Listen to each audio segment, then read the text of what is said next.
The Bahamas Pharmaceutical Association and its members staged a 24-hour protest by closing all pharmacies yesterday as they protested against the price control regulations that will see fines on each item, the number in the thousands. Pharmacists and grocers say to agree to this would mean closure for many of their businesses, and that is where we begin tonight. Cassius Stewart is Beyond the Headlines contributor. Cassius, good evening to you, and thank you, of course. It's always awesome having you here and hearing your insight, your opinions, your analysis on some of the top stories of the day. And so let's just look at this. Pharmacies are opening much to the relief of residents around the country, and they have opened since about 7, 8 o'clock this morning. And so it was really, in fact, I had need to go to the pharmacy earlier today.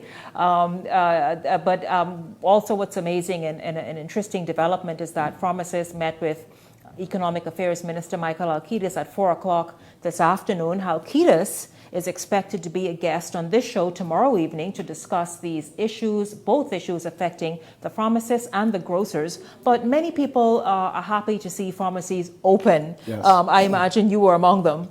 Listen, we've been saying, 3 weeks back that, we would have gotten to the point where there was possible closure either of the pharmacies or the food stores. And nobody wanted that to happen, but we were encouraging the government to negotiate instead of bullying. And I'm glad to see that, this afternoon or earlier this evening, the government decided that they wanted to sit down and talk. When you're making a move like the government is making, which is not done in democratic societies, it has to be done delicately. And so I keep saying it and I repeat it again. The government does not control the private sector. The private sector is private for a reason. And so when you're price controlling in the private sector, that's a dangerous ground. If you want to see some adjustments in prices, then negotiate. Don't bully. And so, Michael Alcides was, demanding and saying that there is a hard stance, and, but it's not the position to take. You are asking these people to forego revenue and profits to be sympathetic to the public. However, that's not a demand, that's a negotiation point. And so I'm glad, and I'm hoping at the end of I'm hoping that when we get word that what came out of that meeting, there would have been some sensible resolutions for everybody. That the Pharmacy Association, they said, okay, we can live with this, and the government say we can live with that. And that is the right way forward, because you cannot cross the line in the private sector, and the government doing that is a dangerous thing. Wow, and you kind of broke it down on shows previous to this one this evening and really gave an insight of what's at stake here. Yeah. And then last night on this show, we had the president of the Bahamas Pharmaceutical Association and another member, and they just sort of confirmed what it is you were saying all along. And so we see exactly, while of course we all appreciate the relief, the government is the premise of it all is excellent to bring relief to people in these inflationary periods. Of course, it's historic highs, what's happening in terms of inflation and prices, but also when you hear them and what their commitments are and what the obligations on their end is, you have to find that medium somewhere. See, the whole country is going in this inflationary process and recession. But that does not exclude business owners as well, too. They're experiencing inflationary prices as well, too. And so for you cutting back on their profit margin means that they're going to fall short somewhere else down the line. Because remember now, when BEC goes up, it goes up exponentially for them.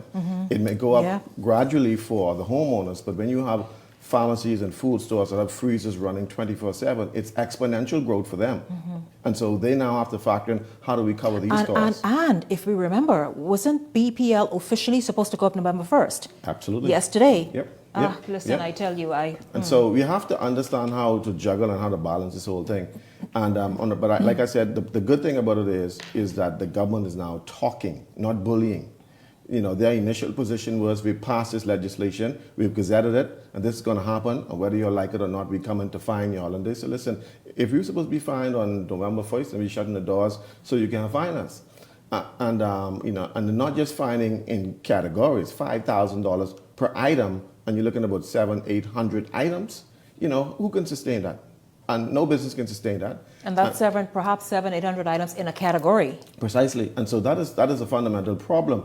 But I think, though, Michael Alcides, his initial stance was the wrong one, because Michael does not have any constituents, because he's a senator, and so he could beat up his chest like a gorilla. But it's Brave Davis who has the constituents. He got to go back to the people. Michael ain't got nobody to go to. He only go to one person. That's Brave Davis. Well, speaking of Brave Davis, of course, Prime Minister Davis, the FNM leader, Michael Pintard, is saying, listen, Prime Minister, you have to lead these discussions.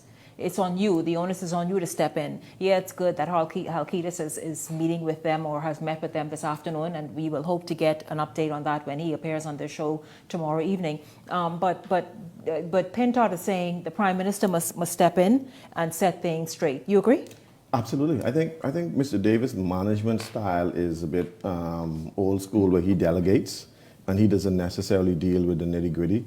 But I think sometimes you, in critical situations like this, you have to be the one, because you need to know what the outcomes are and you need to know which direction you want it to take.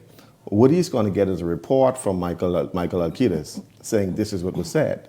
You should have been there to say this is what I said and this is what is being done. So when Davis reports to the nation, he's reporting secondhand information, and that is not a good thing. And so we see, there are other examples within his administration where you see he somehow delegates and delegates and delegates, so he doesn't do it himself.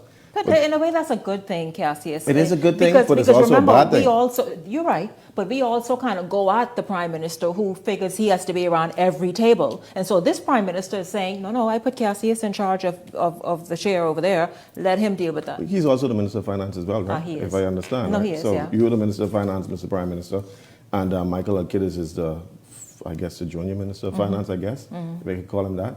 But, as the Minister of Finance, though, sometimes you have to get your hands dirty.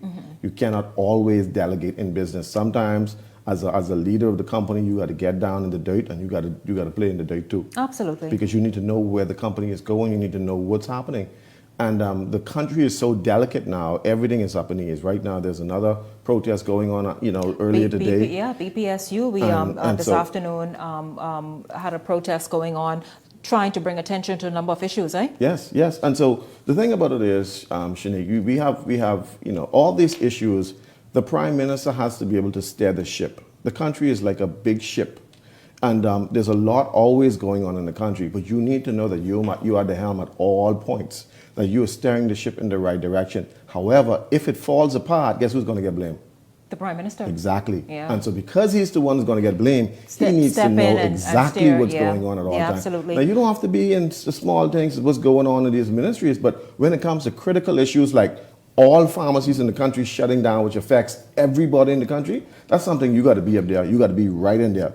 And then also you're looming that all food stores about to shut down. I want to say to you, hold on, but you heard that part, because they are taking this sort of, we're going to proceed with business as usual, but they too are waiting for a response in how they ought to move forward. Yeah, and so all these looming crises or looming issues, you have to be at the helm at every point to make sure that you could somehow ease the tension, you could deflate the pressure, so that at least at the end of the day you could say, as Prime Minister, we're able to deal with these issues, because you're the one who brought this legislation to Parliament.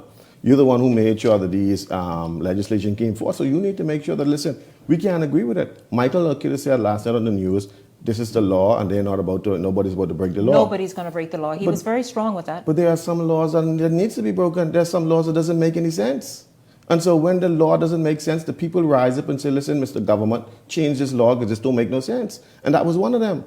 You can't just jam any kind of law around people's throat and expect for us to agree with it. What if you create a law that goes against our moral beliefs? Should we agree with that too, sir? Well, you understand? I guess that also is pending, eh? Yes. But listen, before we wrap up this segment, Cassius, have you heard the Jerusalem song? Yes. Listen, what do you think? Because the artist is coming up shortly. What are your thoughts about that song? Listen, that is an amazing song. Jerusalem is my home, and it's a song that has crossed all genres and all, I guess what you call it.